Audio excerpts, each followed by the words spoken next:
Mr. Chair, I move that we grant the motion to substitute the proper verification as duly attached, and I do so on the following grounds. Number one, the substitution is not prohibited. There is nothing explicitly provided in the rules which provides that any matter of form cannot be corrected. In fact, our rules explicitly provides under Section 4, this is the rules on impeachment proceedings, that if a complaint is found insufficient in form, it shall be returned to the SecGen with 3 session days and with a written explanation of insufficiency. The Secretary General shall return the same to the complainants together with the committee's written explanation within 3 session days from receipt of the committee resolution finding the complaint insufficient in form.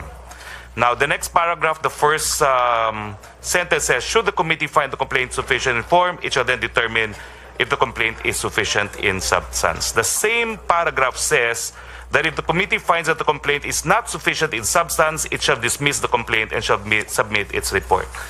Accordingly, Mr. Chair, our rules provide that insufficiency of form may be corrected and rectified, and that it is in fact a determination that a complaint is insufficient in both form and substance that results in the dismissal of an impeachment complaint. Now, this construction appears to be consistent with the jurisprudence laid down by our court that mere matters of form may be rectified because technicalities should not be made to trump substantial justice. Now, as you know, I'm one of the endorsers of the complaint, and I did endorse it because I felt that the matters alleged in the complaint involve matters of transcendental importance. It involves the issue of integrity and probity of no less than the chairman of the Commission on Election, which inevitably will affect the integrity of all electoral exercise, which is the most important exercise in any democracy. What are the jurisprudence that I mentioned, which recognizes that matter of forms can be corrected? There's a multitude of cases, but let me quote from some. Zalda versus Zalda. The court said, the court may in fact order the correction of the pleading if verification is lacking, or it may act on the pleading although it may not have been verified, where it is made evident that strict compliance with the rules may be dispensed with so that the ends of justice may be served. Pagadora versus Ilaw. And I quote, it is well settled that the liberal construction of the rules may be invoked in situations where there may be excusable formal deficiency or error in a pleading. Besides, fundamental is the precept that rules of procedure are meant not to thwart, but to facilitate the attainment of justice. Now, we will not argue at this point on the issue of verification as contained originally, but we are arguing now that because the matter of this complaint has been referred by plenary to the committee, it is within now the jurisdiction of this committee to determine whether or not to admit the substitute verification as filed by the complainants. My question now is, since it is not prohibited, since the rules contemplate even that formal defects may be rectified, why should we not allow now the substitution as played by complainants, if only because we need to get to the truth of the allegations as it affects all of us having participated in an electoral exercise, all of us conceivably also in the future, in the immediate future, will still participate in this electoral exercise, underscoring the fact that it is not a domestic squabble that concerns us in this Congress. It is the very integrity of our democracy at stake. And therefore, for all these reasons, Mr. Chair, I move that we admit the substitute verification as submitted by the complainants. Mr. Chairman. Objection, Mr. Chairman. Objection, Mr. Chairman. Mr. Chairman.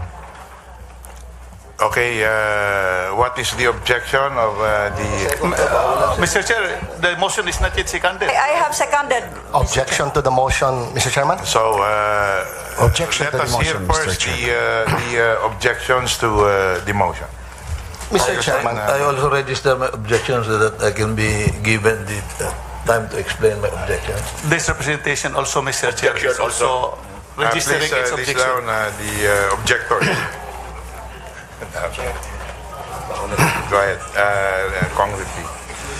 Mr. Chairman, dear colleagues, as the chairman so mentioned earlier, this is the fifth impeachment we have heard so far, Third, this Congress. This is the third this Congress. including the Alejandro complaint, the fourth. Fourth, yeah. So, Mr. Chairman, to be true to our previous decisions in the mentioned three previous impeachment complaints, I note the statement of the Honorable Roque, where errors may be corrected. And indeed, there is a precedent for that. I bring to the attention of this committee now the impeachment complaint filed against President Noynoy Aquino by Renato Reyes Jr. and the discussion there, which was captured in committee report number 450 on House Resolution 1543, submitted by the Committee on Justice, October 2, 2014. There was an error, likewise, in that impeachment complaint. And may I read from the committee report? Members of the committee debated on the sufficiency in form of the Reyes complaint when Representative Rodolfo Fariñas pointed out that the resolutions of endorsement by Representatives Colmenares, Zarate, Hicap, and Ilagan all read, "Now therefore I hereby resolve to endorse as I hereby endorse the attached verified complaint by Bagong Alyansa Makabayan et al., represented by its Secretary General Renato M. Reyes, and other complainants, and strongly recommend that the same be given due course by the House of Representatives." End quote. Some members, this is the committee report, viewed that the resolutions and consequently the complaint itself were defective since the complaint was filed by Renato M. Reyes Jr., among others, in his personal capacity and not as a representative of Bayan, open parenthesis, in which case a board resolution authorizing Mr. Reyes to represent Bayan as complainant is needed, close parenthesis, as admitted by Mr. Reyes during the meeting. On the other hand, some members of the committee submitted that a simple amendment to the resolutions would suffice in the interest of justice and liberality. The amendment of the... After a debate, a motion was made to allow, in the interest of justice and liberality, the amendment of the resolutions of endorsement. With 51 votes in favor, 1 against, and with 4 abstentions, the motion was carried. Thus, the last clause of the resolutions of endorsement by Representatives Colmenares, Zarate, Hicap, and Ilagan were amended. And the committee report goes on. So, dear colleagues, Mr. Chairman, it can be gleaned from this committee report that the voting was carried in favor of an amendment to the error because of liberality.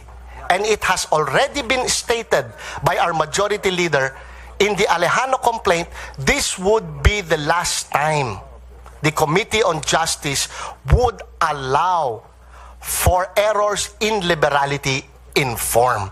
To be true to the Honorable Alejandro, to be true to the other endorsement complaint which we did not pass according to form, we must apply the same standards to this before us. Liberality has been ruled out, and therefore I must object to the motion of the Honorable Roque. Thank you, Mr. Chairman. Thank you for that. We now recognize Deputy Speaker Fred Castro for Mr. his Chairman. objection. Honorable Roque has cited several cases in order to underscore his argument that there is no prohibition in the amendment of any complaint insofar as form is concerned. This representation takes exception to the representation of Honorable Harry Roque.